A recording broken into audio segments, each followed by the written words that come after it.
Vote in the Friendo Awards now. Download the Wrestling Amino app and make your voice heard in our Best of 2016 awards. The link to the app is in the description. This is Charlotte, and you're watching Going In Raw. That sounds terrible. What's up? This is the most must-see WWE superstar of all time and his lovely, gorgeous wife, Marie. and you are going in SmackDown Live. Who needs Raw? What's up? It's your girl, Sasha Banks, the legit boss, and you are watching Going In Raw. Oh, baby, I like it raw. Oh, baby, I like it raw. And you are tuned in to Going In Raw right now. How you doing? Hey, friendo, Steve here. And Larson. And welcome to Going In Raw, the only pro wrestling podcast you need to be listening to right here at youtube.com/Steve and Larson, and also available wherever fine podcasts are available. Oh, my goodness gracious, Larson. Whenever they hit that subscribe download button, it helps us in the rankings there, even if you're watching this on the YouTube. Yeah. If you just took like 2 minutes out, got on that iTunes app if you have one of these little smartphone dealies here. Well, if What? it's iTunes, What? you need an iPhone. Right, if you have some sort of Apple product, Yeah. you can get on the iTunes, go to the podcast app, hit subscribe. Yeah, it's gonna fill up your phone with all of our crappy podcasts, but still, it's making me happy. Subscribe and then write a review. Then if you want to, you can unsubscribe. We also found out recently that hitting the like button really doesn't do anything. So, No, I miss you saying smash that like button. we love you smash that like button all day long. We love when you do it. It feeds my ego a little bit when I look at the likes.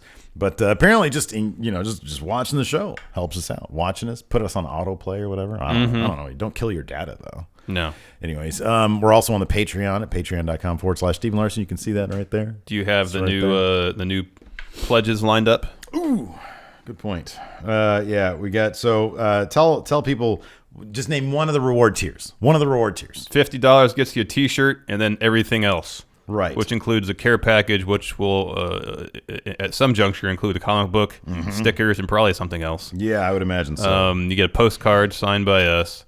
You get the vote on the week, the theme of Kayfabe Corner every week. At $10, at $20 a month, you get to submit a video question, which we'll read on the dirt sheet at the end of the week. Yeah. For all you $20 patrons out there, we're going to post a link on the Patreon, a thread, to remind you guys. We'll probably do that either tonight or tomorrow. Probably tomorrow. More video questions.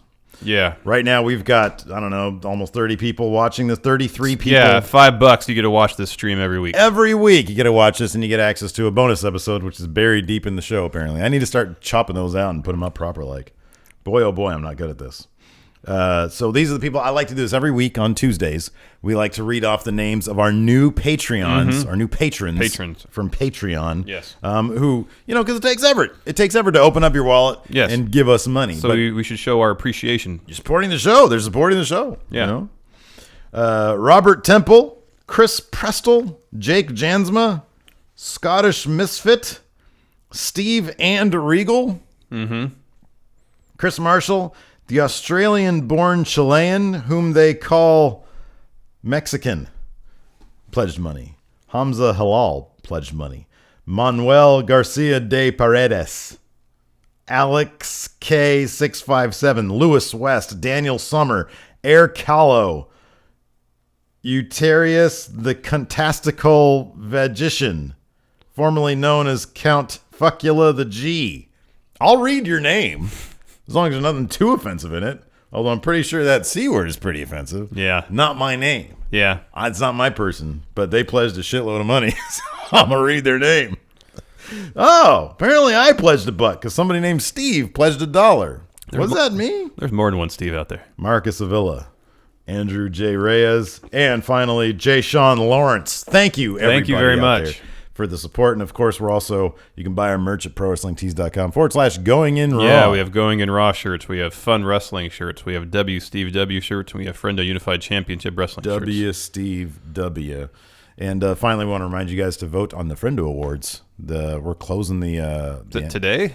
Tomorrow? When do the polls close? I don't remember. When are we shooting it? That's the question. Well, it'll be Thursday. It'll be Thursday, okay. So they have until Wednesday. Okay, you have until Wednesday. You have until tomorrow. Tomorrow at midnight. We'll put there's a link to the app. It's a Wrestling Amino app. Yeah, it's the very first thing in the description of this video. Absolutely. How was your Christmas? Apart from... It was good, man. Lacey hooked me up with these what are they called? those headphones Bose there? Quiet Comfort 35s. Oh, that's cool. Holy crap, because they're wireless. Yeah. Or wired, so you can do either one. Oh, that's cool. Man, I was just walking around on Christmas and the day after and Boxing Day. I was walking around Boxing Day, listening to my music with no wires. Oh, that's nice. On my head. They are fancy pants, I tell you what. Cool. It was good. It was good. A little hectic. You know, once you get families, you know, like when you're not a kid anymore and you have kids, it's just sort of like hectic. You're Very kind much so. Instead of looking forward, like you're looking forward to it, but you're 70% looking forward to it being done with. Yeah. Yeah, everybody getting out of your house. Mm-hmm. That's what you're looking forward to. How was yours? About the same. I heard you saw Rogue One. Yeah. You were sad there was no Porkins in it. Very. If they were going to use any of those Porkins, I thought that, you know, the footage that they used from the first one of the dude in the X-wing. Yeah. I thought that looked like footage to me. Yeah. I think Hilton said that it was CG. If so, that was spectacular. If so, that was spectacular. Yeah. Not so much the freaking print. You know, anytime I see bad like CG, it wasn't bad CG. It's just they're still not to the point yet. Yeah. They can't do it right. Whenever a CG character talks, it's a giveaway. You know what it reminds me of? They still haven't gotten the good mouth movements down. You know what it reminds me of? When Forrest Gump talked to President Kennedy. Mm-hmm. I believe he said he needs to go pee. Yeah. Yeah. Yeah. I have to take a piss now, Yeah. Mr. Kennedy. And Lyndon Johnson. Yeah, exactly. And John Lennon. Yeah. When fucking Forrest was feeding him the lyrics to Imagine. Anyways, that movie's not aged well. It's kind of a crap movie. Mm-hmm. Anyways, yeah. What do you think of Raw last? Oh yeah, Raw. Well, I'm under the weather, and it started happening last night. Between that and just being exhausted from Christmas weekend, it really didn't captivate my attention in the least. In fact, I found most of it pretty boring. I'll be honest with you. Look, dude, we do this. This is our job. This is our full-time job. Yeah, so I sat there and I watched the entire this show. Is like what we're supposed to do. But there are certain times when it's just hard to get geeked for Raw or any wrestling or anything. Like, I started watching Star Trek Voyager yesterday, and I was totally happy with it. And I only watched the old episodes that I really liked because there's a lot of crap episodes of Voyager. And so there was like this one where Harry Kim was trying to like change time because he fucked up the Voyager like back in time, but he got out alive. Yeah. So I was watching that like on repeat. And I just didn't feel like watching wrestling. I watched it. I watched about an hour and a half on Raw, then realized that I only had like, 4 hours left to get you a Christmas present. So I went out and did that. And I kept up on Twitter, and then I watched Hulu today, and then I watched all the YouTube bits. All the bits that people were talking about on Twitter, I watched all of that. And even in that, man, I was just like, I'm not into this. And but I also think that a lot of it was sort of an uninspired Raw. It was. Chicago's one of those crowds. Are they ever going to get over CM Punk? Well, I mean, he's from there. No, I get that. Are they ever going to get over the fact that he's not coming back? It's not happening. And you can give the McMahon shit for CM Punk as much as you want. That's not going to change anything. I didn't think 20 years ago, probably 15 years ago, when Stone Cold started saying what, people would still be saying it 15 years later. That's a good point. I know. So that so in other words, no, they're never going to get over it. I kind of think that there was two things. I think number one, maybe they were feeling the holiday the fatigue also. Yeah. Well, I think I'm guessing, I don't know for sure, they had the weekend off. You would think so. So maybe they probably all flew in that morning to Chicago. So yeah, maybe they were tired. There was one particular sequence. We'll run through everything in a sec, but there was one particular sequence when the New Day was fighting Cesaro and Sheamus, and the camera was just resting there on Kofi and Sheamus, trying to figure out how to wrestle. like they did a couple things that remind me of the show that they had footage from on SoCal Uncensored. Oh yeah. Well, Kofi was trying to do Trouble in Paradise on Sheamus, and Sheamus was supposed to have his arm kind of around Kofi's neck, and he kept moving it. That's what it seemed like. It took Kofi like 3 times to get Sheamus's arm back around his neck so he can do the move. It looked like a really awkward, like two people who just don't know how to dance with each other and just trying to dance with each other. It was so awkward, and that to me was like, man, like this episode kind of had a lot of good ingredients to it. Mm-hmm. Like if you run it, like running this down, I'm like, wow, this actually sounds like kind of a good show. We'll go from the start. It's an Owens and Jericho heavy episode, and it's a Strowman. It's a very heavy. It's a very Strowman. People that we are all fans of, and yet in total, it didn't really quite work. So Stephanie opened the show, and the crowd started chanting CM Punk, and she fucking destroyed everybody there. She said, keep this up for another 2 minutes and 15 seconds, and you'll last longer than he did. 1 second longer. Oh, I was so delighted. I was so delighted when she said that, and people and they shut the fuck up quick. Yeah, they were quiet the rest of the night, apart from a couple of their moments. They shut the fuck up. It was hilarious, dude. But it took the crowd completely out of the show. I don't know. For the most part, there's a couple instances where they seem to chant stuff, but by and large, you're right. I wonder if that crowd ever going to be into it? Like, why do they show? If all Chicago's usually a pretty good town. I know. No, Chicago's usually a great town. I just wonder if they were there. Were they just so put out? Like, did they get shut down? Did they get slapped so hard that they were like, it's hard to get back in this one? I think so. You think that might have been it? Yeah. Stephanie saying, "Fucking man," because she fucking murdered them. Because apart from Strowman coming out and breaking up that tag match, yeah, and there was one other instance where they chanted something. Yeah. Anyway, Seth Rollins comes down because Stephanie's talking about, I don't know, some shit. Seth Rollins comes down and he starts doing saying, his face "What'd you thing. get for Triple H for Christmas? Yeah, did you give him his balls back? Did you give him his manhood back? Yeah. Again, it's probably at the gorilla position. You walk right past him getting out to the ring set. I like that he said, "Did you get him some NXT pajamas?" I like that. I didn't know they offer those at WWE Shop. I would totally get an NXT onesie. I would get them too. Yeah, absolutely.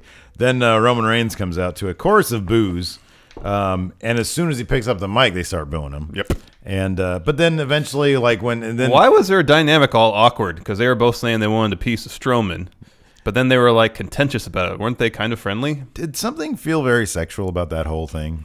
Him and Seth Rollins, like, basically kind of metaphorically jacking each other off. Yeah, and then we're gonna do this, and then we're gonna go backstage. But before that, it was they were like butting heads a little bit, like who was going to be first in line to get a piece of Strowman. Yeah, I think that was intentional. I think they didn't intentional. I think they didn't quite know how to. You're right. I think they didn't quite know how to execute what they were going for, because they can't be just best buddies again. But at the same time, they're both kind of after the same thing. Mm-hmm. So they have to butt heads. They can't just be like, oh, hey, they're both after the Universal title, but yet they're butting heads over Strowman. Yeah. Why don't you just say, okay, we'll work together on Strowman, and then, which they did eventually, but at the same time, be competitive about that belt. I do like that Stephanie she's always so enthusiastic, and I like that she wanted to join the Shield. Yeah. I thought that was a very cute moment. I was into, that was the thing. This whole opening promo thing, I didn't mind. I was like, there's some cool stuff going on here. Like, Stephanie had her good burn. She was trying to join the Shield. Reigns and Rollins were doing their Shield thing. Yeah, because Steph was saying, let's call up Dean Ambrose, and then yeah. You know what sucks though is, like, why didn't they just call up Dean? Like, Raw you can have an unpredictable show and have shit like that happen. I know. It's like, I get it. They're separate brands. They want to keep it that way. But when ratings are what they are, when they want to generate excitement, yes. Like, have the unpredictable shit happen. I know. You know? Like, have, when she says, no way, no Shield, have Dean's music hit. Right, exactly. And he goes, Merry Christmas, everybody. You can't tell me what I can't do. Yep. And then he fucking... And make it a surprise to Rollins and Reigns, like they didn't know about it. And he gives a dirty deeds to Stephanie. She'll take a dirty deed. She took a spear. It's true. Anyways, so then we had... that led into... she said, we're going to have a tag team rematch. New Day versus Cesaro, Sheamus. Like we said, Cesaro and Sheamus... Number one, I love Cesaro and Sheamus. I love this. I love this so much. I love that entrance when Cesaro stops stripping for the crowd, and they start stripping again when they do the turn. Yeah. I think it's so. I think it's really I cool. like the giant Cesaro shirt, sign. Whole row of people in the crowd. Row of Cesaro fans. I know that was good. Great. And I don't know. I like Cesaro and Sheamus. They went over here, and we're so used to both these teams putting on really smooth matches that when it wasn't a smooth match, it really was obvious. There were some fun bits to it. There were some fun bits. Like, these teams generally have good chemistry. It's just when Kevin Dunn decides for once to steady his camera and just focus on wrestling for 3 seconds, and then we get the sequence where Kofi and Sheamus just forget all the fundamentals and how to wrestle with each other. Then it's like, oh man, that sucks. Then we had Braun Strowman backstage and Owens and Jericho approach him. Everything, I think one of the things is too is like all these backstage segments, they just felt like an extra little bit. They felt like 15% too long. Yeah. Like this one felt just too long. Yeah. Anyways, they were saying, Braun, we want you to, you people have been talking about you. Seth and Roman have been talking about you. Yeah. You need to beat them up. Yeah. But then this one, I think, Owen said, well, after I dispatch of Reigns at the Rumble, you, Strowman, have been asking for stiffer competition, so maybe you'll get a title next shot. in line. Yeah. Exactly, be next in line. But they all want Braun to soften up the Shield. Yes, that's their goal. Then, what did you think about this? A lot of people on Twitter were whining about this one. When the Golden Truth were backstage, Bayley gives Goldust a little teddy bear. Why is Bayley's teddy bears like the center of every mid-card feud right now? They're trying to sell some Bayley-themed teddy bears in WWE shop. That's why. If I give you a bear, does that mean the end of Going In Raw? Like, I kind of feel like that's the sign. That's what they're saying here. That's a good point. They're just all really bad luck bears. That could be. So, anyways, like, I need to know for sure if the Bayley bears are on WWE shop. Now I need to check. Bayley gives Goldust one of her bears, but it's dressed up like Dusty Rhodes with the polka dots. And it's a very heartwarming moment. It's a lovely little moment. Yeah, it seemed very genuine. And then the new varsity club comes over. Sorry, I didn't mean to interrupt you. What? There's no Bayley bears. You sure about that? I mean, here's the Bayley Is merchandise. she selling them exclusively through Pro Wrestling Tees? I don't think, Bayley Bears, WWE shop. I'm going to look it up. Literally what I just searched. Official merchandise. Oh, here we go. Official merchandise must be here. No, that's where I was just It's looking. exactly the page you're on right now. Yeah, evidently. there's no Bayley bears there. Maybe they're just like they're in beta right now. Could be. They're beta trying to test. hype them up. Just trying to hype them up, but they don't do anything but cause people trouble. First it was Alicia Fox and Why am I going to buy something that's going to cause me trouble? That's what I'm saying. I think they're doing a terrible job marketing these things. Poor marketing. So anyways, we had Bayley gave this thing over to Goldust, and then Carl Anderson Carl Anderson and Luke Gallows come over. Anderson grabs it before after Gallows calls them both nerds. What do you think about that? I'm always a fan of calling people nerds. Yeah, but I feel like it just sort of it seems like they need to do more than just call people nerds and rip up. So then Carl Anderson swipes Goldust. I mean, we saw this coming a mile away. You knew exactly what was going to happen. Yes. And he, with ease, rips off the head of the bear. Yeah. What did you think of that? People were up in arms about them disrespecting Dusty, essentially, right? Yeah, look, man. It's a bear. It's a little toy bear that they used for an angle. And then they're like, oh, I gave Goldust a loss. That's what Goldust is around these days. He is a very high level of enhancement talent. Yeah, he's there to put people over. Truth. Yes. I think that the Golden Truth is very entertaining, but they do serve a purpose. Yes. I didn't see a problem with it. No, nor did I. I really doubt Dusty would have given a shit. Nope, not at all. So anyways, and the bottom line is I think if Goldust didn't want to do it, he wouldn't have done it. If he thought it was disrespectful to his father's memory or legacy, he would have said no. I know, exactly. And if Goldust is cool with it, then I'm cool with it. Exactly. Yeah. So anyways, then we had, so that set up a match for later, right? Yeah, it did, between the club and the Golden Truth. Right, we'll get to that in a bit. Is that on your notes right here? Yeah, it should be. That was like deep into the, I swear to God, God, was in the third hour. Nothing happened from like the middle of the second hour all the way through the middle of the third pretty hour. much. Nia Jax took on somebody named Scarlett. Who is Scarlett? I thought I read somewhere this morning that she is from Ring of Honor. Really? I think. They're doing that Women of Honor thing, I think. Oh, okay. That's or what she, they're doing.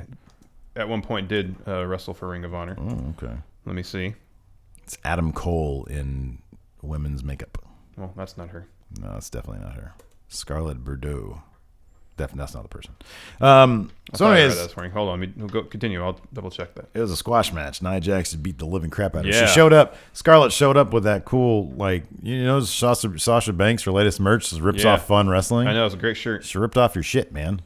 You should ask for some legit royalties for that. Design royalties, because she watches Fun Wrestling. She don't watch WCW. It's too extreme. No, it's not. She's all about Fun Wrestling. Fun is just the superior wrestling product. That's why she watches it. Anyways, Nia Jax destroyed Scarlett. Just destroyed her. And that was it, right? Like Sasha didn't come out. No, did Sasha come out after that? Oh, no, it was right? Scarlett Bordeaux. Oh, was it? Okay. Yeah. Cool, right on. No, she didn't come out, but Nia did a little short promo afterwards. Oh, okay. What'd she was it, say? said, I didn't see that part. I was get better role models is what she said. Oh, okay. Or find a better role model. I was coming in and out of the kitchen, and every time I came back to see if something else happened, they were just showing another replay. I was like, I feel like the replays were played longer than the actual match. I think they were, but they showed a slow-mo replay on the leg drop that Nia gave Scarlett. It didn't look like it was comfortable at all. Adam Cole, baby. They reminded me when I said Adam Cole, you have to say Adam Cole, baby. Okay. All right. Stephanie backstage. I was finding us ours. Yeah, she. They cut to her backstage shaking hands with Charlotte. Charlotte leaves the room. Yeah, she's like, "Yeah, it's totally cool for you to have your own protege as referee." Referee. And then Kevin Owens and Chris Jericho enter room. Yeah, and then they have a really long thing, and then it leads to Owens being set up with a match against Roman Reigns in the main event for the U.S. title. For the U.S. title.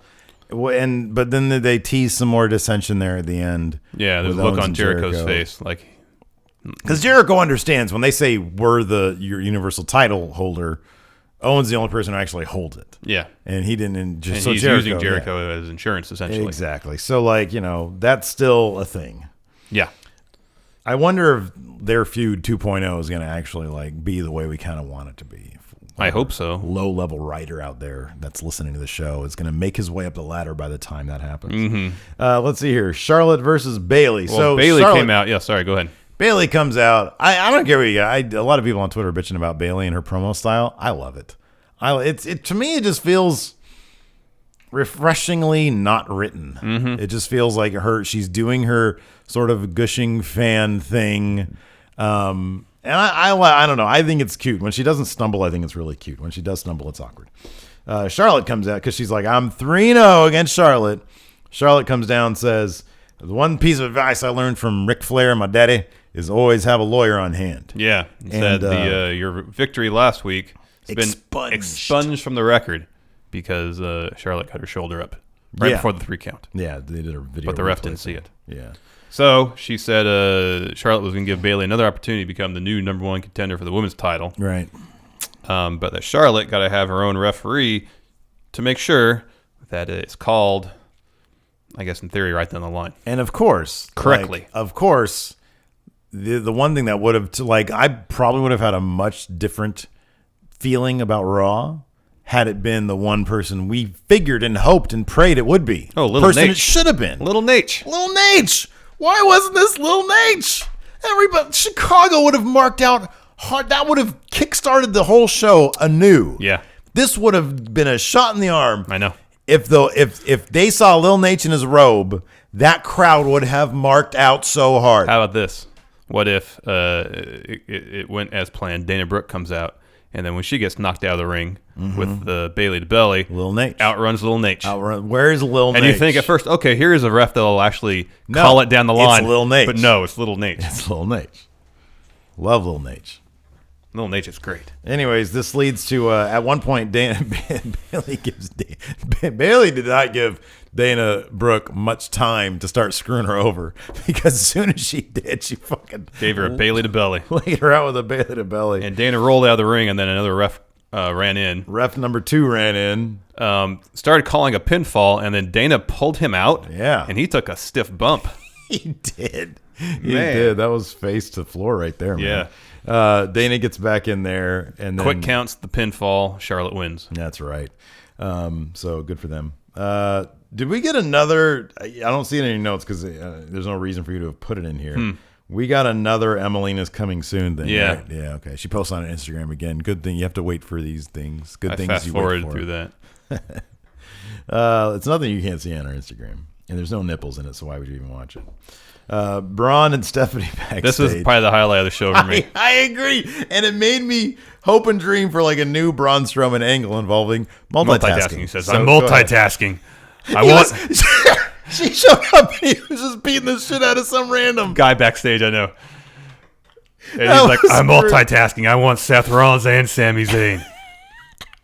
I like how he says both people's name in full. I've totally realized who Braun Strowman is, and I don't know if you guys are big Ren and Stimpy fans out there, but Kowalski. Oh, yeah. What do you want on your sandwich, Kowalski? Meat! Yeah. Okay, what kind of bread do you want? Meat! Okay, so you want a meat sandwich on meat bread. What do you want to drink? Meat. And of course, Ren hooks him up with a glass filled with meat. Yeah. Braun is Kowalski. I'm multitasking. So yeah, he wants Sami Zayn, and he said he wants Sami Zayn in a last man standing match. So that's been booked for next week's Raw. Yeah, Sammy wasn't at Raw last night. That's what Steph said. Steph said, I can't find him. Exactly. But she said tonight when you face Seth, you need to channel everything you want to do with Sami Zayn.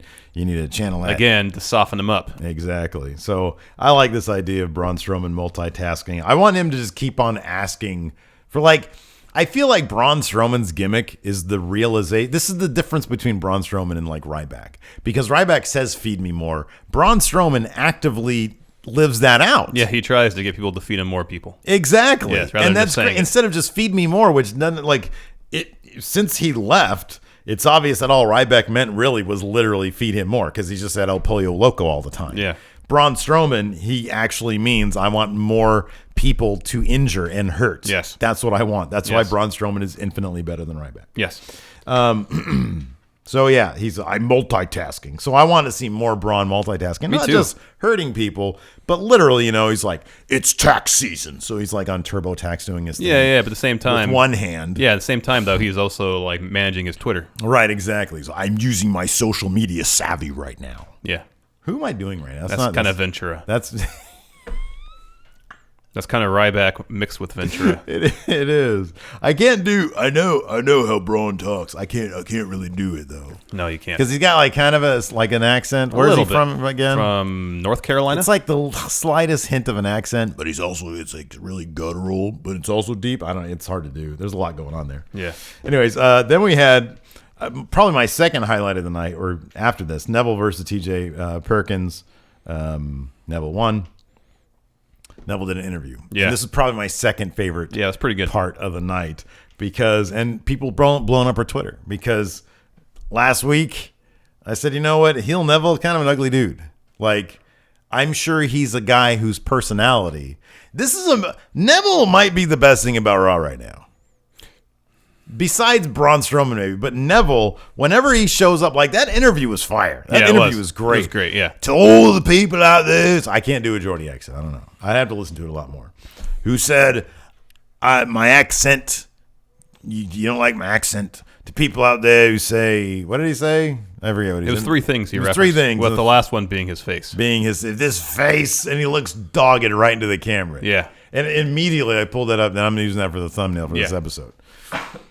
Looks right in the camera, says, this face isn't ready for TV. And he is done. Well, that scrawny ass beard, that scrangly beard. Scraggly beard the of word you're his. looking for. Just that nasty beard. His weird hair, it's nothing here and then all here, but it's all balding kind of up there. And he's just a weird looking fella. He is the perfect heel. Yeah, he's great. Talk about personality plus. I know. Going from 0 to 100 is fantastic. Crazy. I know. I'm really the king of the cruiserweights. there was a small pause there when he says, I'm the true king of the cruiserweights. It was a decent match between him and Perkins, too. Yeah, it was a good match. Anyways, on 205 Live tonight, he's going to be taking on Rich Swann. Yeah, we'll get to Rich Swann. He had a promo that I was like, ugh, take that belt off him. He immediately to me went because of that promo. Just one promo? One promo killed it for me. Wow. One word. Sourpuss? Killed it for me. And then when he forgot the name of the company he works for, he said, right here in the WWE. Not good, Rich Swann. You got to know who you work for, pal. Enzo and Cass did a promo. Oh, I missed this completely. Tell us about it. So Enzo apparently is... I think I actively did not watch this. Oh, okay. Yeah, he's in a wheelchair now due to the attack by the hands of Rusev last week. Big-ass bruise on his Pretty butt. large bruise on his rear end. They fucked him. I'm telling you. That was kind of disturbing last week. They fucked him up. Yeah. Yeah. Well, that bruise is a testament to that. So Rusev and Mahal are still a thing? Yeah, so Enzo... Boy, he fell hard. And Cass come out. Cass is pushing Enzo out in the wheelchair. Enzo is doing a promo from the wheelchair. Okay. Cass goes in the ring to finish the promo. Out comes Rusev and Jinder Mahal. And then it always sounds like you say Ginger Mahal, and I love it. It's Jinder Mahal. I know, but when you say it sometimes, when you say it quickly, it sounds like you're saying Ginger. Anytime you say Ginger, there's always the danger of being Jinder Mahal. Ginger Mahal. And so at one point, Enzo gets out of the wheelchair, and I think kicks Rusev, and then Cass. Rusev ends up in the wheelchair. I think it's Rusev. Like I said, I was getting sick last night, so I was kind of half watching the show. Yeah, we're gonna get so much. You guys don't watch the show, It's gonna fill the comment section. Sorry, this is generally the gist of what happened. Rusev got in the wheelchair, and then Cass threw Enzo off the steps into Rusev in the wheelchair. Oh, okay. But there's a chance that might have been Jinder Mahal in the wheelchair. Okay. It all sounds stupid. I don't know why Rusev is slumming it down there. Like Rusev is a bright, shiny diamond, and he should be up there in the Universal title scene. Yes. He should still be the U.S. champion. Yes. I know that wouldn't make any sense, but I don't care. Then we had Bo Dallas. That was interesting that he's a face now. They were doing something kind of interesting with him, and then now apparently they're just not doing it. He went to sensitivity training, and now he's a good guy. Who's a bigger waste of talent than Bo Dallas? Hard to say. I probably would have said Neville, but now he's doing great work. Yeah. And Bo Dallas is like the guy left behind because Neville and him had like great feuds over the NXT title. Yeah. I mean, Bo Dallas was a multi-time NXT and FCW champion. I know. Man. I mean, Darren Young's good too. They're not doing much with him. They're not doing much with him, but he wasn't nearly the prospect that Bo Dallas was. Man, what a rip. Anyways, they had a match against the Shining Stars. And then Braun came out and destroyed them all. And that's when the crowd was chanting, "Thank you, Braun." Oh, okay. Or "Thank you, Strowman." Well, that's good. They got into that. It's a good way to get Braun. And that segued directly into Braun's match against Seth Rollins. Yeah, it's kind of weird. Well, I think there was a commercial break in between, but Braun just stayed out in the ring. Yeah. Seth did a hell of a job of making Braun look like $1 million.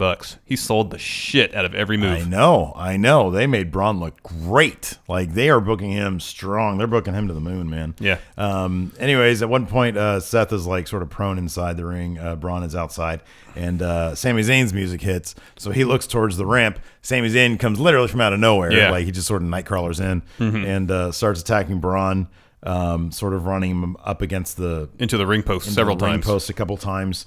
And then makes his escape. Braun chases him. Jericho comes in and delivers a codebreaker to Seth. Two of them. Well, yeah, one, and then they get separated by some refs who are not very effective. Then he's able to give him another one. Yeah. And Seth sold the crap out of that stuff. I'm guessing we're gonna get more Jericho Rollins for some reason. I thought that was kind of over. That would seem to be the case. I don't know. Some of the like this Owens Reigns storyline and this Rollins Jericho one just really feel like placeholders. They're just like biding their time till they get to WrestleMania season and they actually do stories that they want to do way back 4 or 5 months ago. We're still a month away from the Rumble. That's the end of January, right? Yeah, it's the 28th, I think. 28th, yeah. So we're still literally over a month away from that, and that's what's happening right now. Let's see here. Then we had Owens backstage with Jericho. They're very happy with each because Charlie was interviewing Kevin Owens. Yeah. And he was saying how happy he was that Jericho went out there and gave those code breakers to Rollins. That means Rollins wouldn't be able to interfere in the main event, which would allow Jericho to come out and help Owens win the United States title. Right, exactly. Then we had the Club versus the Golden Truth. Club went over. Yeah. Rich. I don't know. So Rich. Wait, what? We'll find out. It'll be interesting to see now that the New Day sort of like, are they going to get what like the New Day and Cesaro and Sheamus? New Day just going to sort of do something else now? I don't know. I don't know either because the Club need to get those titles at yes. this point. But I don't know. Like Cesaro and Sheamus are really over right now, so I know that's going to happen. I know. It's sort of. So there's this really quick segment where Rich Swann was walking backstage towards gorilla position. Yes, that was my favorite. In the background, Noam Dar is talking with Dana Brooke, and she seems very charmed. Yeah. It was great. And Noam and Rich Swann kind of exchange a glance. And Rich Swann just turns back towards camera and just smiles and shakes his head. It was pretty good. What a great... See, this is a great little bit... Of storytelling. In a very throwaway shot. Really good stuff. Yep. Dana Brooke. So this led to a match between Arya Daivari and Rich Swann, which was preceded... Did you see somebody on YouTube... Got like over 16,000. It's him saying Alicia Fox on a loop 16,000 times. Wow. On YouTube. Sorry, the Rich Swann interview followed his win over Daivari. Yeah. And that's when he referred to Neville as a sourpuss. It was so awkwardly delivered, and I know that this was written for him. It was so awkwardly delivered, and then he says, "Right here in the WWE."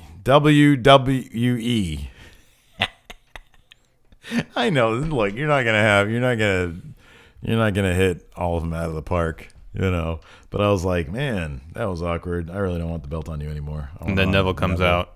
Neville fucking destroys him. Mm-hmm. It was great. What do you think about Daivari and Jack Gallagher? Jack Gallagher, evidently. I like that he brought out the glove and said, I only wish he had said, I demand satisfaction. That was the only thing missing from that segment. Why have they not? Granted, I don't know much about duels. Everything I know about duels, I learned from the episode of The Simpsons. Yeah. Where, what was that character's name? Where he had the RV and it had his bumper sticker on the back that says, honk if you demand satisfaction. And that was the whole thing, is he would hit someone with a glove and say, sir, I demand satisfaction. Oh, I know you're talking about. I don't know his name. Anyways, but that's what I was expecting. Yeah. He had the glove. He produced the glove. Yeah. Hit Daivari across the face with it, but didn't say, sir, I demand satisfaction. That was the only thing missing in my estimation. Maybe someone in chat will be able to tell me what that character's name is. I'm stunned that they haven't advertised there's going to be guns on 205 Live tonight. Well, I don't think there's actually going to be firearms. For the duel. Yeah, I know. There's no other definition of a duel besides two people shooting at each other. No, I'm aware of that, but they can't have... That's on the network. It's on the network! And they get away with more. I don't know. Are you kidding me? This needs to be like a pre-film thing. They go outside, somebody gets shot and killed. Or it could be like in, that scene in Barry Lyndon where your heart just drops into your stomach because they do the duel. And like, what happens again? Like his gun malfunctions or something like that? Yeah. God damn it. So good. So that'll be fun. We're going to get to see somebody die on 205 Live. And that led to the main event. Via gunshot. A match between Kevin Owens and Roman Reigns, like we've seen for the 4th time the last month. I feel like I've seen this a million times already. And of course, Jericho comes out, tries to interfere. Yeah, and then of course Rollins comes out. Evens the odds. Reigns picks up the win. It's the 2nd time Owens has lost to Reigns clean. Yep. So Jericho eats a pedigree on the outside. Very uneventful way to end Raw. Yeah. It's all just so telegraphed. Like, what's going to happen. That they're not going to clean finish. How surprising would it have been if Owens would have beat Reigns clean? Someone asked a question about that, and we can talk about it there, because I think it would have been... There's so many... there have been so many interesting storyline opportunities to pursue if they had just actually had some balls. I know. Like last night. Have Owens win. What do you think is that? Their predilection for just dragging things out. I don't know. Well, not a whole lot of progress. I mean, it's one thing to drag things out, but at least have... Like the Sasha Charlotte feud. A lot of people were complaining about that being dragged out so long. But every time... It was evolving. Exactly. They were adding things to it to make the feud more intense. It's not just because two people are feuding against each other. That's not what makes it drag. There's no twists and turns. And it's not just the fact that they were trading the belt. There was a story for everything they did. Yeah. And it's like, granted, there was... one or two moments where you're sort of scratching your head, but I'd rather take that and a lot of things to sort of talk about than just, I feel like this Raw could have been interchangeable with any Raw over the past 2 months. Yeah. By and large, yeah. You could have plunked it down and like minus sort of maybe the Braun Strowman stuff, but even that, could have plunked it down and it would have been the exact same thing. Yeah. So, yeah, anyways, in lieu of doing Kayfabe Corner this week, because you completely just, I literally cannot come back. You can't win. Wait a second, you're up by how many? I thought it was 13, but it might be more. How many did I get last week? Because if it was 13, I still had a chance to win today. It's not a very good chance. I kind of take issue with that now, though. The top score ever is 12. And if I would have gotten 14, I could have topped the top score beat you for the year. All right, I'll put them together real quick. How about that? I don't want you to put together now. The real reason I want to do it because I'm sick and I'm tired. I didn't have the energy. Let's do it on the dirt sheet. Okay. Have something ready for the dirt sheet. Okay. Is that the last thing for the year? Yeah. Last thing for the year. We'll do it then. Make a special event. I think it's 13, but I lost count. Because I was up 6, and what did I get last week? Did I get 8? Or did I get 7? 7. Okay, so I'm up 13. Okay. Well, it's possible, but highly improbable. It's possible. I need to have my chance. All right, whatever. Man. So in lieu of kayfabe this week, thought it's the end of the year. Yeah. Let's talk about some of our favorite moments from Raw. My favorite Raw was the post-brand split Raw. We got a brand new logo. You got Finn Balor was just the fucking man. Sasha Banks Sasha Banks won the women's title. That's probably the best Raw of the year. That was the best Raw of the year. It was Enzo and Cass did something. Mm-hmm. Did they debut at that point? No, they debuted right after Mania. They debuted after Mania? I don't know, man, but it was pretty cool. That match where Kevin Owens won the Universal title. When that match was over, I thought, man, that's exciting. They can do so much with this. I mean, granted, they didn't do anything really. But any of Sasha's 8 title wins on Raws, that one where she did the bendy thing over the thing. That was good. Yeah. What other good Raws have there been? I mean, I guess the post-Mania Raw was pretty good. There were some debuts. When Bayley debuted, that was good. That was cool. Yeah, the episode right after SummerSlam. That's right. So I don't know. It's been really kind of interesting. After the brand split, Raw will have these moments of inspiration, and then it'll just go back. It'll go back to just being mundane. Someone, Fenris, said that the episode of The Simpsons I was referring to was season 11, episode 5. I'll have to look that up. Oh, what's his name? Well, I mean, that's for me to discover. I'll look it up now. No, I'm not going to. Yeah. I'll go home tonight and watch that episode because that's a good episode. Yeah. I remember all the little details about it except the guy's name. Mm-hmm. That's weird. So do you want to exchange Christmas gifts now or do you wait till the end of the show? Now, and then we'll answer questions. Okay. Time to exchange. I think we have 2 things waiting for us at the post office. Oh, we do? And I apologize that I did not pick them up. I went there last night. I was hoping, because I knew we had something. You do it first. I do it first? Yeah. I ran out of Christmas paper. It's okay. And we didn't have Christmas at home. Uh-oh. I'm making your dreams come true, Steve. Oh, no. Why did you? You didn't have to do this. Oh, man. See, Steve's never owned a pair of Jordans. He always wanted them. So I got you some Jordans. That is fantastic. Hopefully they're the right size. What are they 10.5s? Yeah. Okay. Then they're right ones. Size. These are ones. These are OG. This is the original Jordans. Yeah. That is fantastic. Low top version. I didn't think you'd wear high tops really. So. No, these are rad, man. Thank you very much. That is too much. You should not have done this. You should not have done this. All right, open up my shit. I'm gonna wear these all the time now. This is heavy. Very heavy, and this is an interesting, cool wrap job. You recycled your paper, which is very ecologically conscious. So for Christmas, I have given you the gift of education. Read it in, man. Oh, my own makeup. You get your own makeup too for the shine. So I got you. Oh, I read the thing about this on Bill Apter book. I'm going to borrow that from you when you're done with it. I still have my WWE encyclopedia I got to read. All of it. Seinfeld. Oh, you have the encyclopedia? Yeah. When'd you get that? I got it for Christmas. Oh, shit. I didn't know that. There's this. Well, and that's going to be the copy for this place. Okay. Then I got that for me then. An issue of Pro Wrestling Illustrated. Yep. It's Kevin Owens on the cover. Yep. That's cool. Yep. Good stuff.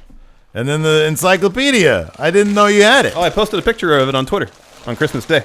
Oh, man. I did not see that. I don't pay attention. I don't think I follow you on Twitter. It's cool. It's a cool book. I haven't got a chance to read much of it. Ben was in it. So was Hogan. He's got a 2-page spread. Oh, wow. That's cool. Well, I feel like a royal asshole now. I have to get you something else. Well, you have to get me anything else. Okay. It's a cool book. Yeah. I'll check it out. Keep it here.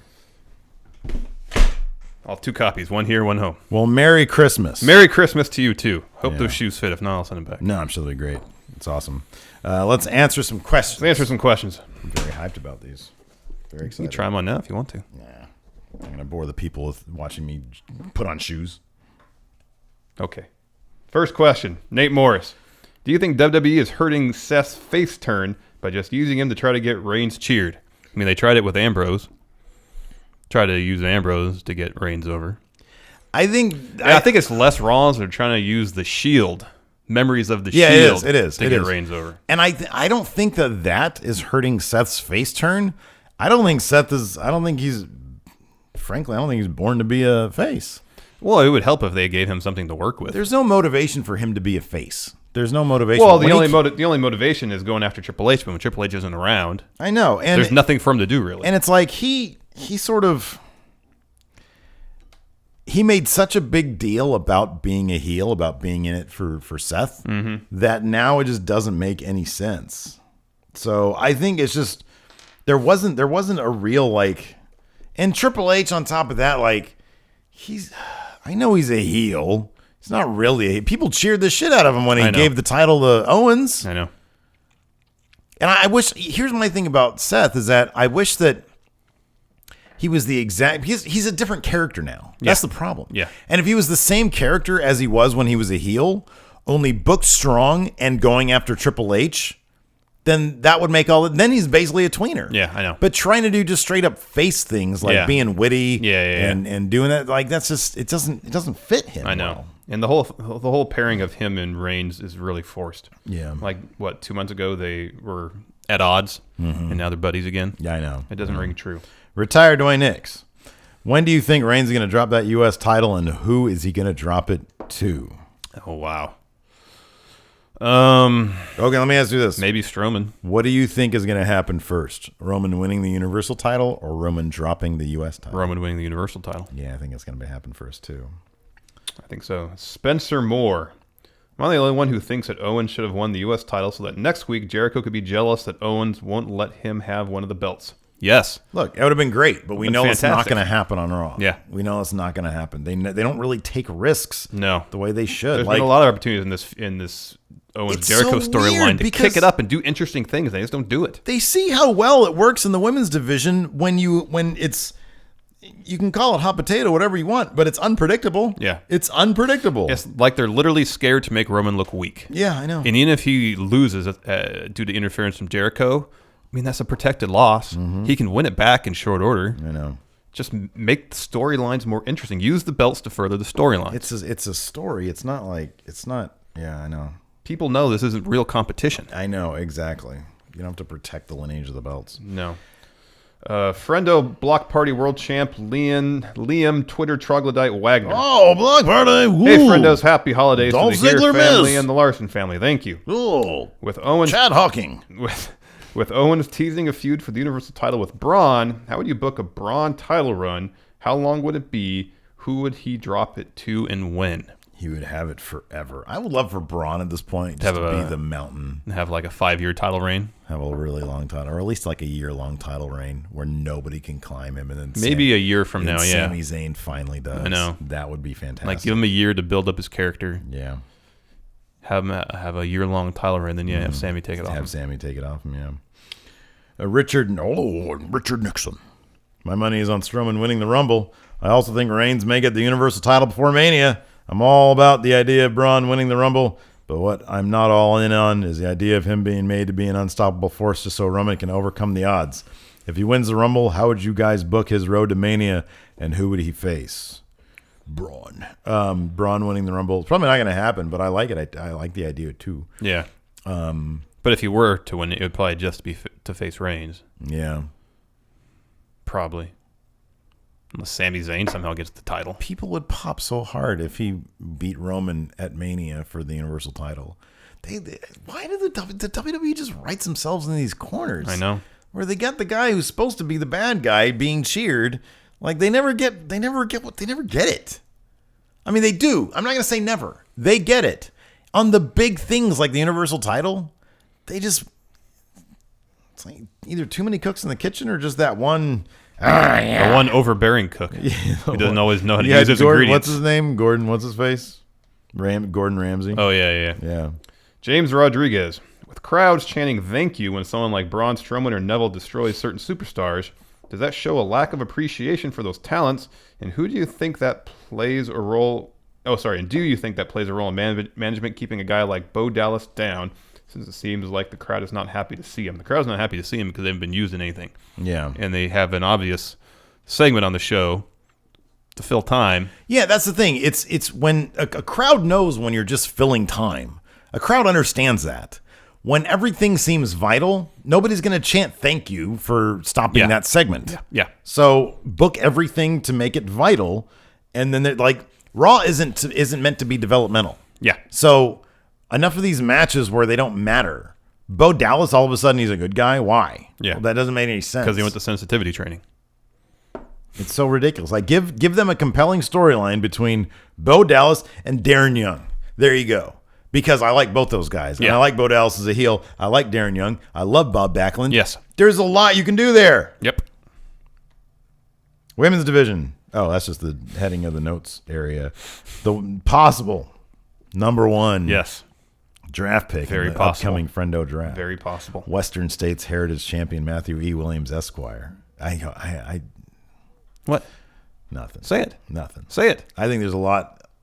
Let's say there's a lot better choices out there that you're going to want to consider. Well, I'm considering all my A options. lot of better choices. But, I mean, it's not just Matthew E. Williams, Esquire, at top pick. It's the whole Empire of Pain. I know, but That's I great feel value. like time itself is better. You should go with time. Go with Omega. Go with somebody else. You want the Empire of Pain. Just go with somebody else, okay? I'm going to make my decision for me, not anybody else. What's best for fun wrestling. For once, you're worrying about yourself. I want to talk about Raw and the women. I know about the women. I know the problems, but I want to know, would you trade fewer cruiserweight matches and storyline time for more women's division matches and proper storylines? No, I don't know. Probably not. There's nothing on Raw. There's nothing really you can do. I'll put it this way. Instead of what do we have last night? We had Neville versus T.J. Perkins, and we had Rich Swann versus who'd Rich Swann face again? Daivari? Was it Daivari? Yeah. Okay. I would have done this: Neville versus T.J. Perkins with Rich Swann on commentary instead of giving Rich Swann a match. And then further, because I think if you're trying to get people to the network, I think Noam Dar, Cedric Alexander, Alicia Fox is a great way to do that. And so instead of have Rich Swann fight somebody, you have Rich Swann on commentary because we all know what he can do, and then add another layer to the Noam Dar, Alicia Fox thing, because I think that's money, and that's where you want to use to drive people over. Okay. That was great. Yeah, that was good. Robert Chief Running Water Chacon. With Neville on a warpath, you see him dethroning Swan soon and being, in his words, the true king of the cruiserweights. Yes. When's he going to win that title? Tonight? Maybe, but I would be Is more... he fighting for the title tonight? I thought so. Yeah, me too. I'd be more inclined to think they'd save that for the Rumble. You would think so. Chris Kimmel. Chris Kimmel, hey, friendos, do you think any of the cruiserweights will be in the 30-man Royal Rumble match? I don't know. I kind of hope so. Yeah, it wouldn't surprise me. TJ Kinder, Balor in cruiserweight division after WrestleMania 34? Not a chance. No way. They have huge plans for him. Yes. Not a chance. He's going straight to the top, man. He's going to leapfrog everybody. Yep. Go ahead. Bo Dallas. No. Your sound is bad, heated pillow.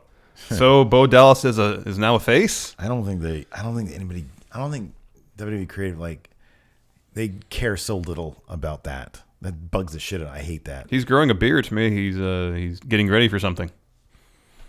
Yeah, that could be. They could have just scrapped. He could just be in limbo, in creative limbo, because they do have plans for him. Although I don't think they're going to put him in the Wyatts now with them doing the Randy Orton thing. Yeah, maybe after that. Maybe afterwards.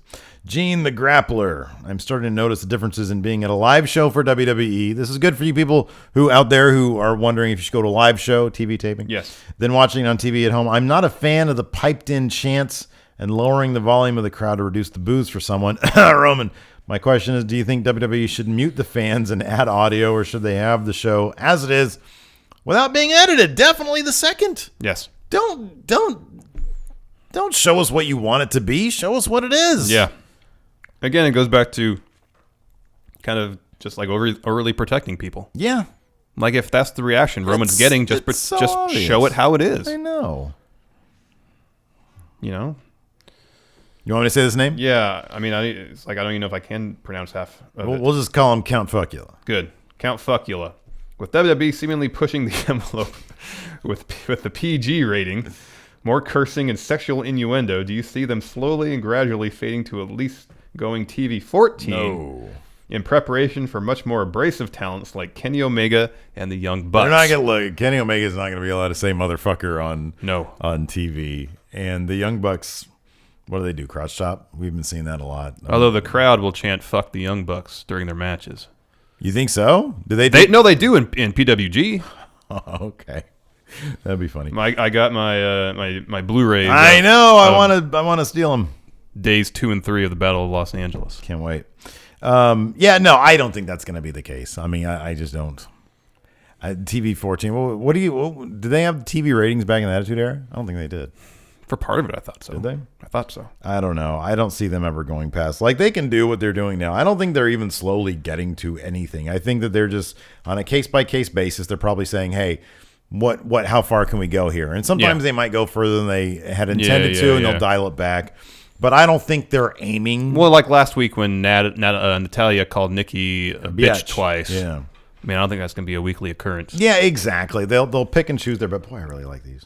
From a storyline perspective, it made sense because Natalia was finally saying, yeah, it was me. It was her. It was me. It was me. Moment. So it made sense, but I don't think week in and week out she's going to call Nikki Bella a bitch. Magnum TA champion Nathan Ragland. With Austin Aries doing an amazing job on commentary, what other wrestlers would you like on the commentary team when they retire? He says he'd love Kevin Owens. I agree with Kevin Owens. Chris Jericho. I would love Chris Jericho. I just don't see it happening. Yeah. I don't think it would either. I think Seth Rollins would be good on commentary. I'm trying to think. Okay, let's go realistic. Darren Young. Yeah. Darren Young, I could realistically see. Yeah. If he got injured tomorrow, they'd be like, okay, Darren, let's find a place for you. Yeah. Yeah. Let's add you to the SmackDown commentary team. Eddie Men, you guys are in charge of fusing two superstars together into one. What do each of you choose? I love this because I want like 4 arms, 4 legs, 2 dicks. Oh, yeah. Oh, you're taking it to that or extreme. 4 boobies if we're doing that, yeah. I would fuse Braun Strowman with Jack Gallagher. It would just be like it'd be normal Braun Strowman, but then like a little Jack Gallagher sort of hanging through him, like phase through him. Like Quado. Yeah, like Quado. It'd be like Quado. Yeah. Okay. How's that not great? Yeah, that's great. Why would you not want that? Yeah, that's good. Yeah. John Herkoff. Imagine that Run the Jewels has been signed as a tag team to WWE. They got they released a new album early. Ooh. I haven't had a chance to listen to it yet in full. What do you give them as their tag team finisher, and what song by them do you use as their entrance theme? That second part of the question is easy. They have a song on their debut album called Run the Jewels. Mm-hmm. Yeah. Assuming they go by the name Run the Jewels as a tag team. Do you think they do? What finisher?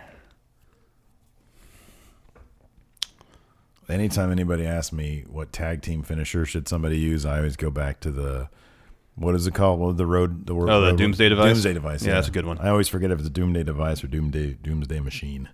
Yeah, that's a good one. Yeah. King of the Ring, Drew Ronaldo. What match made you a long-time wrestling fan? For Drew Ronaldo, he says it was Bret Hart versus Owen Hart at WrestleMania. What match made you a long... I'm going to say it's not a good match, but I remember as a kid, I'd watch wrestling on Saturdays on the USA Network. Mm-hmm. But then the video store near our house, shortly after the WrestleManias happened, they'd have them on VHS, so I'd go in and rent them all the time. Usually I'd rent WrestleMania 1 all the time. Yeah. And I'll just say the main event, not a good match. Mm-hmm. But for some reason, when I was a kid, I watched that match all the time. Yeah. So I guess that'd have to be it. Yeah. What made me a I don't know. Because there wasn't, for me, there wasn't one match. It wasn't like, oh, I watch this, now I have to watch it. For me, it was, after high school, the sort of the story of me and Larson is after high school, all my friends went off to college. And I knew Big Jim because we were in a class. See, I was smart. So I was in a bunch of classes that you guys were in, even though you were a year ahead of me. So I was like the smart one. All right. So I was waiting for you to respond to that. So, but Big Jim and his friends, you and a couple others, like Hilton, you guys stayed at home. You guys just didn't do anything. Well, we went to school too. We just didn't go away to school. Exactly. Most of my friends ended up going to military academies, which I don't envy at all. I don't want that. Yeah. So instead, we went to junior college. But you guys were going down the path that I was going to go to, and that was junior college. Yeah. And so, me and Big Jim became, we got pretty close. And so I just started hanging out with you guys, and you guys watched wrestling. Yeah. And so at that point, it was we did not do that. It was Yeah. just go watch wrestling. I'm like, I really enjoy this, and I like hanging out with you guys. So I'm going to watch wrestling now. That's just something I do. Yeah. But there was never one match. There was never one match. I've said this before, like WrestleMania 14. Stone Cold, HBK, like that inside, and then The Rock also. I remember watching The Rock and being like, "Oh, that guy's special," because he like legitimately was entertaining. Stone Cold was legitimately entertaining. The NWO, Scott Hall and Kevin, they were legitimately entertaining to me, and I liked all the storytelling stuff. So it wasn't like one match for me. It was more of a social aspect, and then I got into it, and then I just couldn't stop. Broken World Champion Jacob Omega. Jimmy Figueroa. Oh, is that the one you just asked? No. Jimmy Figueroa. Oh, sorry. I skipped that one. Sorry. Jimmy Figueroa. Hey, friendos. A WWE superstar invaded Fun Wrestling and a different superstar invaded Steve W. Which wrestler, male or female, invaded which show, and would you lock them into a contract? Thanks. So now we have the option, because the world is our oyster in Fun Wrestling and Steve W, to have a superstar from the WWE invade. If we want to, we have the entire roster. Who would you want to see invade? Bailey. Fun. Real? Oh, yeah. She's like the most fun wrestler there is. And she'd anchor the Fun's women division. Yeah. Bailey. Steve W would have Jake the Snake Roberts. Okay. Broken World Champion Jacob Omega. But every time he came out, like I'd have to get a mod where he would only do the snake thing from the that Legends of snake. Wrestling show. Yeah. Jacob Omega. I hope you guys had a fantastic holiday. Thank you. Or Benoit. Thank you. Question: name 5 current WWE or NXT stars you would be comfortable with them being the Triple H to your Vince, or the next person in line to run the company. Who would they be, and what would they bring to the table? 5 current WWE or NXT stars. Okay. Number 1, Patrick Clark. Okay. You go. That's a good choice. Ty Dillinger. Oh, that's a good one. All right. All mine are going to NXT, by the way. Okay. I'm going to go with... what was that guy's name that got fucked up in NXT? Anthony Bowens. Anthony Bowens, because he can take a licking and it keeps on ticking. He's the guy that got fucked up by the Authors of Pain. Yeah. Okay. Do they have to be wrestlers? Stars. Okay. I'm assuming that means wrestlers. Yeah. So I was going to say Paul Ellering. Oh, yeah, do him. Paul Ellering. There you go. All right, Paul Ellering. Okay, that's good. I'm going to go with... oh, fuck. Obviously, Paul Heyman. Okay, that's good. Yeah. I'm going to say Xavier Woods. Oh, that's a good one. Okay, very smart fella. I'm going to go with Lex Luger. I know he's not current, but I'm going to go with him anyways, because marketing, he's got a BA in... Well, that's what they said. 3.41. In marketing or accounting or something. I think it was marketing. John Cena. Yeah, why would you want John Cena? Exactly. Why wouldn't you want John Cena? I know. And then I'll go with Titus O'Neil, Titus Brand. I almost thought He's about Titus expert too. in branding. I was considering Titus. Well, too bad I got him. Uno mas. One last one. I know. It was going to be Titus, and then you took Titus from me. I took him. Darn it. Mm-hmm. Come on. Hold, please. Give me a second. Right there. No. Always got to look back. Well, he's not in WWE or NXT. Yet. I will say... can I have Triple H? You can have Triple H. There you go. Okay, the official Gary Doyle. What's the craziest thing you've seen a referee do or be a part of? He says he reckons Tim White in the Hell in a Cell match between Triple H and Y2J is pretty high up there. He wasn't a referee at the time, but Bill Alfonso had a match against Beulah in ECW where he bled all over the place. Yeah. He used to be a referee. Yeah. He was a referee in WWE before he went to ECW. Some crazy shit. I don't know. Some of the bumps that Earl Hebner took at the hands of Triple H were pretty extreme. Yeah. They had like a fucking 5-year-long rivalry. Like when we're doing when we do research on those lists, we got into a period when we were doing a lot of we had to see a lot of sort of the Triple H's, what do they call Reign of Terror or whatever. Yeah. And I swear there was a match that was separated by 5 years, and him and Earl were bitching at each other the entire time. It's like 2002 and 2007 or something. They were still at each other's throats. Drew, simplified surname Compton. Maybe it tugs too close to the heartstrings, or maybe Drew's had 7 too many beers. Can't have too many beers, Drew. But regardless, unless you're driving. Drew thought the segment where Bailey gave Gold Dust the Dusty Bear was pretty goddamn touching. Yeah, it was. It was. Friendos, can you recall a promo segment that invoked an emotional response that had you all like, dang? Johnny Gargano and Tommaso Ciampa in the middle of the ring. What'd you call him? Tommaso Ciampa. His name. Tommaso. I always forget. Tommaso Ciampa. What did I call him? Tommaso? He said Thomas O'Ciampa. Oh my God! I'm making Thomas O'Ciampa. Tommaso Ciampa. Tommaso Ciampa. Tommaso Ciampa. Sitting down next to each other. That was good, yeah. Both naked in the center of the ring. I was going to say sitting down, fully winning the belt. Getting their butt stains on the mat. Fully winning the belt. Oh yeah, that was good too. Jose GGR, Thomas O'Ciampa. If you could change their moveset in some way or completely, what male superstar, one female superstar, and what tag team would you change their moveset? Probably Enzo and Cass.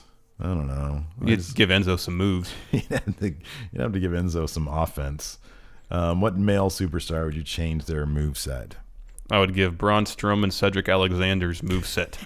Okay. How awesome would that be? Pretty awesome. Be pretty great. What female superstar? I would give Dana Brooke Braun Strowman's moveset. There you go. That'd be great. Tag team. Well, I guess you said Enzo and Cass. I already said Enzo and Cass. They're done. Yeah, done.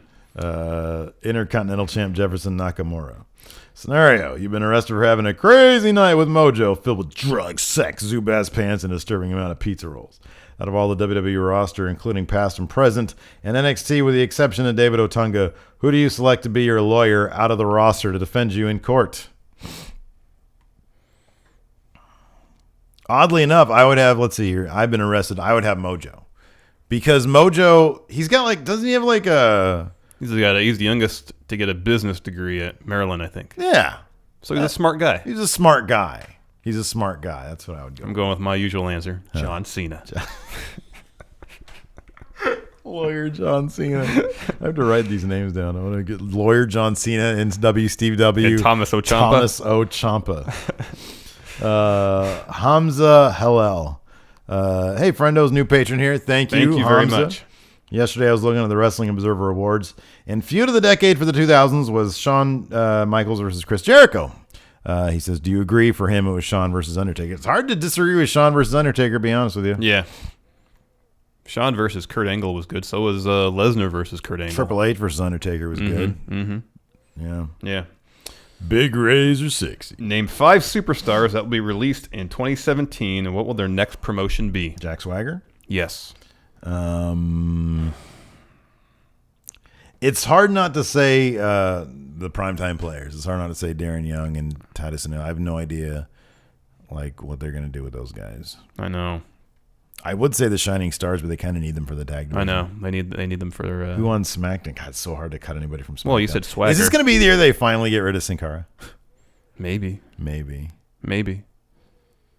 And I don't mean that in a shitty way. I really don't. I just feel like his name crops up a lot in terms of like throwing things at people and making fart noises. I would say the Ascension, but again, they need them for tag team depth on SmackDown. They're still relatively new to the company. With them. Yeah, they still do with stuff. them. But based on how they've been booked, they aren't going anywhere anytime soon. Yeah.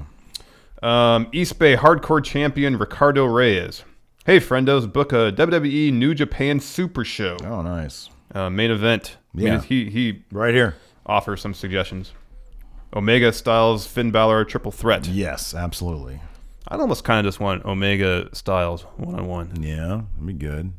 I think I would lean towards that. That'd be good. I'd want to see... Who do I want to see? And Ricardo also suggests Okada versus Roman Reigns. I want to see Naito versus Kevin Owens. Yes. That's what I'd want to see. Yes. Yeah. Or versus Sami Zayn. Yeah, that'd be good too. Manuel Garcia de Paredes. How would you guys book Silas Young's debut in WWE? Well, I gave him an accent. He just had to come in and say, I'm the last real man. and then he'd immediately job to Chad Hawking. I know. And then have a really disturbing vomit experience with a pork chop or something. Based on that tweet you sent me. Oh, that's great. And then he'd come in his first promo. He'd have a giant hunk of spit across his chin. Like the last real, like his definition of being a real man is just being kind of gross. I know. He just goes a couple days without showering. Just being a bit unkempt. I know. Tommy T. Hey, friendo. So Tommy T. just finished listening to your most disappointing matches of 2016. The Royal Rumble was number 2. But he also recently re-listened to our Royal Rumble recap. And in it, you both agree that it was the best Royal Rumble in years. And besides Roman leaving, you both loved it as a Rumble match. So my question to both of you is, can you think of any other match? What are you doing down there? Sorry. It's loud. I'm literally being annoying right now. Yeah. I just have tape that I'm fucking with. Why am I doing that? Question is, I'm like Sin Cara right now. can either of you think of other matches you liked when you first saw them, but looking back were not that good? They're not that good. Oh man, I don't know. And maybe, if we rewatch the Rumble match again now after doing that episode, maybe we'd reevaluate. But just based on memory, there are good things about it. But just the overall storyline that was driving the match was disappointing. The big story was Roman Reigns. Yes, and Triple H. So it's like, okay, we want to see if they're really going to book Roman Reigns the way that he had been booked up to that point really good. Yeah. And it was just crap. But the actual match, like the rest of the participants, it might have been decent. But in terms of like that storyline, it was disappointing. Mm-hmm. Okay. A match that at first we liked, but went back and saw and it was kind of crap. Yeah, or disappointed at least.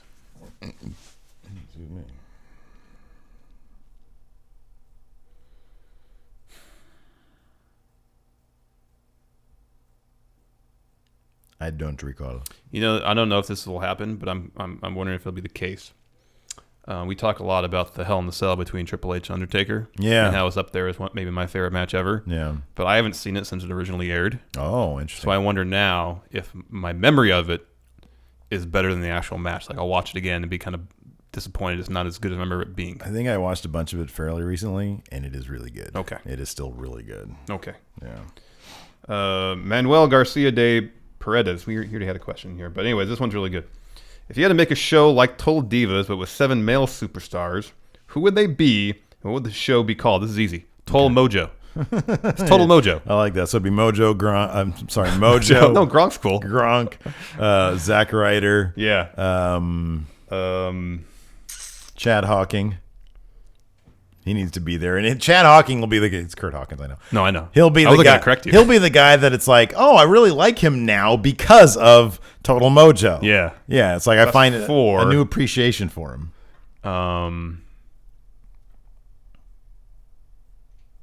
They always do. They always have like on Total Divas, they always like have the divas who have like a wrestler for a boyfriend. Yeah. So like I feel like Dean would probably have to be on there because of Renee Young. Okay. Like we'll have to. I don't know if he'd be cool with that though. But he's on SmackDown too. Yeah. So Dean, he's under contract. All right, Dean. We need 2 more. Let me think of somebody here. Okay. Luke Harper. Because I think it'd be funny. Okay, Luke Harper. He's in. And Tom Phillips. I like Tom Phillips. That's a good one. Total Mojo. Man, take Dean out. Put Corey Graves in. Yeah. Put Corey Graves in. Are you kidding me? That'd be great. SM Recon. Hey guys, Sacramento Made here. Sacramento. How do superstars like the Golden Truth and James Ellsworth have shirts, but awesome over guys like Rusev and Braun Strowman do not? What goes into deciding who gets merchandise? I think it's a good question. Yeah, no, it is a good question. I have no idea. Rusev used to have a shirt. He had the one with the medal on it. Oh yeah. I think they always say faces sell a lot of shirts and heels really don't. And so it's possible that there isn't a big market for Rusev right now. I would think that the market for Braun, if it was a good shirt, would probably be really good. Would at least start picking up. Would start picking up. But yeah. I still don't know why. Maybe it's a contractual thing why they haven't started doing merchandise for participants in the cruiserweight division. Because if there's a good Cedric Alexander shirt, I'd buy that right now. Okay, yeah. Here's the thing. I think they're in the middle of the like. You would think it'd be easy for them to rush some shirts out. And I don't know why they don't. But I have noticed there is a lag because they I was looking for Noam Dar shirts last night, and he had to close. He originally had a shop on Pro Wrestling Tees, but then he opened up his own big cartel shop, And that closed like a month ago, maybe a month and a half ago. And so he was like blogging about getting all his orders out. And I just think that there's some time between like the contracts, the merch people getting the shit done, them getting them up. Jack Gallagher has a pro wrestling tee shop, and last I checked, so does Cedric Alexander. Oh, they still do? Yeah, a lot of those guys still have their pro wrestling tee shop. I would imagine that's going to change in the coming months. I would think so, They're going to flip it over. Final question. Hank Hagen. What are some of your favorite Friendo community creations for 2K17? I'll be honest, I'm very impressed with Time itself from a visual standpoint. Yeah. It's a very visually striking character. I love Omega. Omega's really good. Empire of Pain. Tech apparently is ripped off from something else, but it still looks really cool. Yeah. Cliff Clark is a very striking America figure. Machine in his full iridescent outfit is spectacular. Somebody made Vile. Vile is really good. I think they updated him. So I had an idea. Yeah, okay. I think you and I, both of us, should submit talent for the draft. Like make a guy specifically for the draft. Okay. I mean, obviously, my guy would be more tailored towards your Thomas brand. O. Ciampa. Okay. Yeah, it's good. And so I want you to try to make a character you think would fit into fun wrestling. Oh, okay. I like it a lot. Mojo Rawley. Yeah. He would fit in. Yeah, it's good. It's good. No, I'm down for that. We'll do that. Okay. When's the draft? Thursday. Are we doing Friday? You said in the thing Friday, the 31st, but the Friday's not the 31st. I know. So I chopped that out. Okay. And I put it's December 30th in the morning. That's their deadline. Okay. That's Friday. You're going to come over on Friday? I guess I have to now. I got to figure that out because, we'll talk about it. Okay. Anyways, that's it for now. Until next time, we'll talk to you guys later. Bye.